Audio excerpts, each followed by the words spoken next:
Hi friends, எல்லோரும் எப்படி இருக்கீங்க? நல்லா இருக்கீங்களா? ரொம்ப நல்லா இருக்கேங்க. இன்றைக்கி வந்து எனக்கு ரொம்ப பிடிச்சதுங்க. எங்கள் அண்ணன் வந்திருக்கு, பார்க்குறீங்களா? சூப்பராக இருக்காங்க. ஒரு அண்ணன் வந்து எனக்கு கிஃப்டாக கொடுத்து விட்ருந்தாங்க. ஆனால் எனக்கு பிடிச்சதுன்னே நினச்சி கொடுத்து விட்ருக்காங்க. அதே மாதிரி தெய்வத்தை எப்போவுமே வந்து நான் வந்து எனக்கு பிடிச்சத வந்து அண்ணன், மாமா, அப்பத்தா, ஆயா இந்த மாதிரி தான் நான் உறவுகளோடு தான் நான் கூப்பிடுவேன். ஏன்னு சொன்னால் பெரும்பாலும் மாமா அப்படின்னு சொல்லுவேன். எங்கள் மாமாவுக்கு நான் தான் பூ வைப்பேன் அப்படிம்பேன். இந்த மாதிரிலாம் சொல்லுவேன். ஆனால் சில பேருக்கு வந்து இது பைத்தியக்காரத்தனமாக தெரியும். ஆனால் எனக்கு பைத்தியக்காரத்தனமாக தெரியலங்க. எனக்கு வந்து சொந்தக்காரவங்களை வந்து உரிமையாக அவங்கள கூப்பிட்றதோட எனக்கு தெய்வத்தை வந்து உரிமையாக கூப்பிட்றது ரொம்ப பிடிக்குங்க. ஏன்னா சொந்தக்காரவங்கள கூப்பிட்டோம்னா அவங்களோட தகுதிக்கு வந்து நம்ம வந்து அவங்கள கூப்பிட்டோம்னா நம்ம பணம் இருக்குது அதனால தான் கூப்பிட்றாங்க அப்படின்ற மாதிரியெல்லாம் சொல்லியிருக்காங்க, காதுபடையே சொல்லியிருக்காங்க. அந்த மாதிரிலாம் காதுபட கேட்டதுனாலையும் நான் அதை அதிகம் மனசார கூப்பிட மாட்டேன். உண்மையிலே சொல்கிறேங்க. ஏன்னா அவங்களுக்கு நம்ம அந்த அளவுக்கு அவங்க ரேஞ்சில் இருந்தோம் அப்படின்னு சொன்னால் அவங்க வந்து அதை ஏற்றுப்பாங்க. நம்ம அவங்க ரேஞ்சில் இல்லைல்ல, அதனால் அவங்க ஏற்றுக்க மாட்டாங்க. அதை பற்றி நானும் கருந்துறதும் கிடையாதுங்க. தெய்வம் தான் நமக்கு துணைங்க. மனசுக்கு அவங்க யாரை நினைக்கிறாங்களோ நினைக்கலோ நம்ம மனசாட்சி விரோதம் இல்லாமல் நடக்கணும், அவ்வளோதான். அடுத்தவங்களுக்கு கெடுக்கிற எண்ணம் இருக்கக்கூடாது.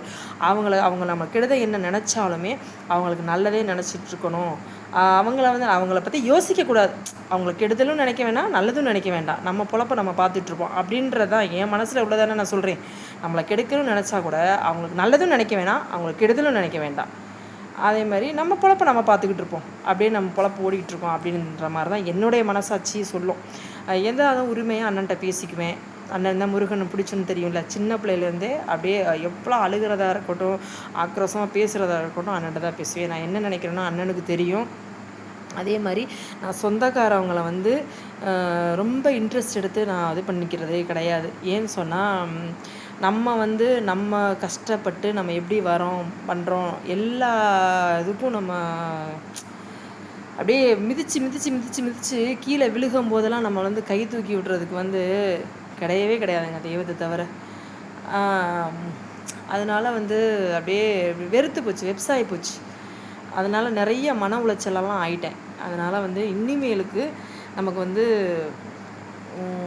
எப்போவுமே சரி, தெய்வம், நம்ம குடும்பம், நம்ம வேலையை நம்ம பார்த்துட்ருப்போம். அந்த அளவுக்கு தான் நான் போயிட்டுருக்கேன். முடிஞ்சால் நம்மளால் 4 பேருக்கு நல்லது செய்வோம்.